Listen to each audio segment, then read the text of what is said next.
AK committee ఉద్యమ సభ్యులకు అందరికీ కూడా హృదయపూర్వకంగా ఉద్యమాభివందనాలు తెలియజేస్తా ఉన్నాను.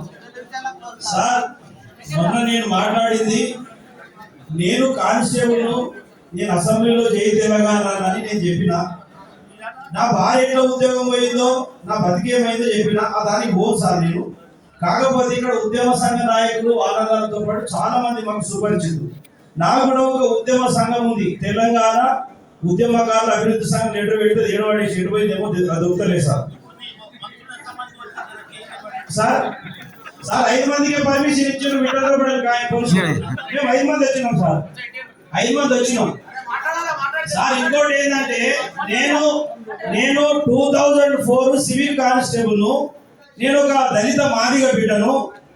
ఈ సికింద్రాబాద్ లో నేను కానిస్టేబుల్ చేస్తుంటే తెలంగాణ వస్తుందని ఈ తెలంగాణ ముండా కొడుకు లజా కొడుకు రెచ్చగొడితే మేము అసెంబ్లీలో వచ్చి సార్ వాస్తవం చెప్తున్నా సార్, నేను మా ఉద్యోగాలు పోయి మేము రోడ్ మీదకి వచ్చినాం. మేము అదేది కాచిగూడ, నాంపల్లి, సికింద్రాబాద్ రైల్వే స్టేషన్ అడుగుతున్న బతుకులు అయిపోయినామా. మరి వీళ్ళు ఏం మాట్లాడింది సార్? తెలంగాణ వస్తే బతుకులు మాత్రం ఏమైనాయి సార్? ఈ రోజు నేను తెలంగాణ తల్లి విగ్రహం పెడితే నన్ను యూనిఫామ్ సర్వీస్ చేసిండ్రు. మీ దగ్గరకు వస్తామా సార్? ఎందుకు వచ్చినా సార్ అంటే, పొద్దున శ్రీనివాస్ గౌడ్ అనే కానిస్టేబుల్ ఎల్బీ స్టేడియంలో జై తెలంగాణ అన్నాడు. నా ఏర్ కానిస్టేబుల్ మిత్రుడు నాకు ఫోన్ చేసిండు, అన్న నేను డ్యూటీలో ఉన్నా, ఎట్లా మాట్లాడుతూ వచ్చి నా తరఫున మాట్లాడన్నాడు. తర్వాత శ్రీశైలం అన్నాడు ఏర్ కానిస్టేబుల్. తర్వాత పోలీస్ కిష్టం తుపాకీతో పేర్చుకోకుండా తెలంగాణ వచ్చిందా సార్? డిఎస్పీ నళిని మేడం గారు డిఎస్పీగా రిజిగ్నేషన్ ఇవ్వకుండా తెలంగాణ వచ్చిందా? మేము ఏడున్నాం సార్. మేము ఈరోజు అడుగుకొచ్చినట్టులాగా మైండ్ అడుకోవాలి. ఒక కానిస్టేబుల్ తోపేస్తున్నా మా బతుకులేని సరివి. వీళ్ళకన్నా ఈడి తెలంగాణ కన్నా ఆంధ్రలో గొప్పలు కదా. మేము ముఖ్యమంత్రి దగ్గర పోగలుగుతామా? మీ దగ్గర రాగలుగుతామా? లాస్ట్ మీరు బయటకు పోతే మాకు కలుస్తారా మీరు? మేము ఒకటి చెప్తున్నాం సార్, ఈ తెలంగాణలో మాలాంటి ఉద్యమకారులు అసెంబ్లీలో ఉంటే, ఎమ్మెల్సీలు అయితే, మంత్రులు అయితే తెలంగాణ న్యాయం జరుగుతుందా సార్? అడుగుతున్న సంఘం పెట్టుకోవడం వల్ల న్యాయం జరగదు. నేను రిక్వెస్ట్ చేస్తున్నా, మీరు ఈ రోజు నాకు 1,30,00,000 నా జీతం నష్టం పోయినప్పుడు నేను ఎవరి కోసం ఉద్యమం చేసిన సార్? ఈరోజు మేమేమో రైల్వే స్టేషన్ అడుగులేనా? ఈ సంఘాలన్నీ ఎందుకు వచ్చినాయి? తెలంగాణ ఎందుకు సంఘాలు పెరుగుతున్నాయి? ఉద్యమ సంఘాలు ఎందుకు పెరుగుతున్నాయి? తెలంగాణ వచ్చినాక సంఘాలు పెరగకూడదు కదా, ఎందుకు పెరుగుతున్నాయి? 12 ఏళ్ళు కొట్లాడిన తర్వాత కూడా మీరు ఇస్తున్న 250 గజాల స్థలం కోసం మా ప్రొఫెసర్ కోదండరామ్ సార్ గారు నాయకత్వంలో, మీ నాయకత్వంలో మేమందరం వచ్చి మాకు ఇయ్యండి పొద్దు నుంచి మాంద పిచ్చగాని రోడ్డు ఎవరు దొరకదు సార్. నేను ఒకటి చెప్తున్నాం, తెలంగాణ పిచ్చపు తెలంగాణగా మార్చేసి నేను రిక్వెస్ట్ చేస్తున్నా సార్. ఒక రిక్వెస్ట్ చేయాలంటే, నేను పొద్దున నేను సెట్ చేస్తే నేను కొంత చిన్న సమాచారం తీసుకుంటే, సినిమా హీరోలకు రైతు బంధు ఇచ్చింది సార్. సినిమా హీరోలకు 100 ఎకరాలలో రైతు బంధు ఇచ్చిండ్రు. తర్వాత రాజకీయ నాయకులు రైతు బంధు ఇచ్చుకున్నారు 100 ఎకరాలకు. ఆ మల్లారెడ్డి అనేటోడు మంత్రికి 800 ఎకరాలకు 10,000 చొప్పున ఎన్నైతే సార్ మీరు లెక్క కట్టుది. ఆ పైసలన్నీ రైతు బంధు, మరి అత్యధిక భూములు ఉన్న భూస్వాముల పైసలు, ఈరోజు సినీ పరిశ్రమల వల్ల రైతు బంధు పైసలు, మరి రాజకీయ నాయకులు, ఎంపీలు, ఎమ్మెల్యేలు పార్టీలకు అతీతంగా 100 ఎకరాల భూములు మీకున్నాయి. ఈరోజు మీ భూములు మీరు 100 ఎకరాల రైతు బంధు తీసుకున్నారు. ఇది ఎక్కడికైనా తెలంగాణ వచ్చింది. ఆ డబ్బులన్నీ కూడా జమ చేసి మళ్ళీ కొత్తగా దళిత బంధు రాష్ట్రంలో 100 కోట్లు వచ్చింది కదా, ఈ డబ్బులన్నీ కూడా ఈరోజు జమ చేసి ఇక్కడ 5,000 ఎకరాలు కొనుక్కోవాలి సార్. మీరు ఇవ్వాల్సిన మాకు అవసరం లేదు. ఉద్యమం ఈరోజు కడుపులో మానేటోళ్ళకేమో అన్నం పెడతలేదు, ఇంట్లో కూర్చున్న వాళ్ళకి అనేక పథకాల ద్వారా లబ్ధి చేకూరుస్తుంది. ఇది ఎక్కడ ఏమవుతుంది?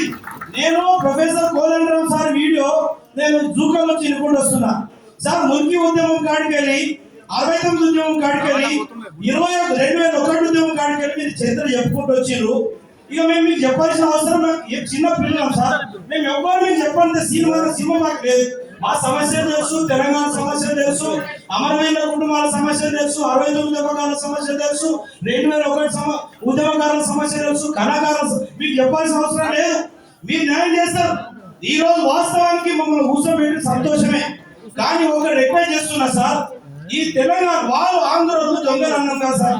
వాళ్ళు 60 ఏళ్ళు 50 ఏళ్ళు పాలించి వాళ్ళు మిగులు బడ్జెట్ రాష్ట్రంగా పెడితే, మరి ఈరోజు తెలంగాణ నాయకులే 8,50,000 కోట్లు అప్పు చేసిందని అధికారికంగా ముఖ్యమంత్రి కాంగ్రెస్ గవర్నమెంట్ చెప్పినప్పుడు, ఈ తెలంగాణను ఎట్లాంటి తెలంగాణ చేసింది సార్? ఇదే సిటీ తెలంగాణ వేసుకున్నామా?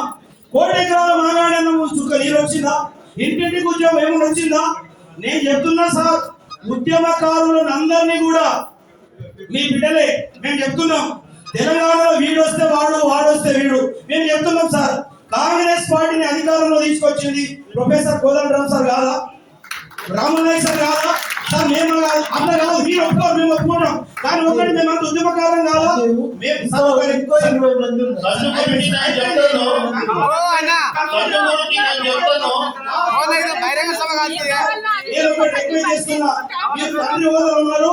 అందరికీ న్యాయం చేయండి, ఎవ్వరు కుదరకండి.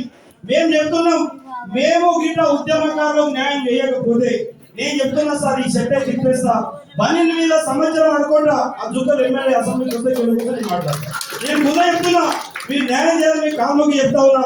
నాకు ఒకటి రిక్వెస్ట్ చేస్తున్నా సార్, తమ కమిటీలో ఫైనల్ గా చెప్తున్నా, నా ఉద్యోగం పోయింది తెలంగాణ తల్లి పెట్టినందుకు.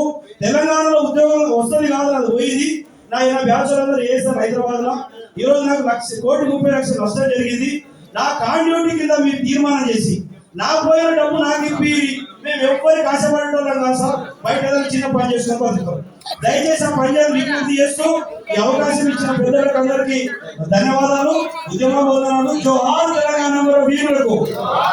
జై తెలంగాణ, జై తెలంగాణ. Thank you.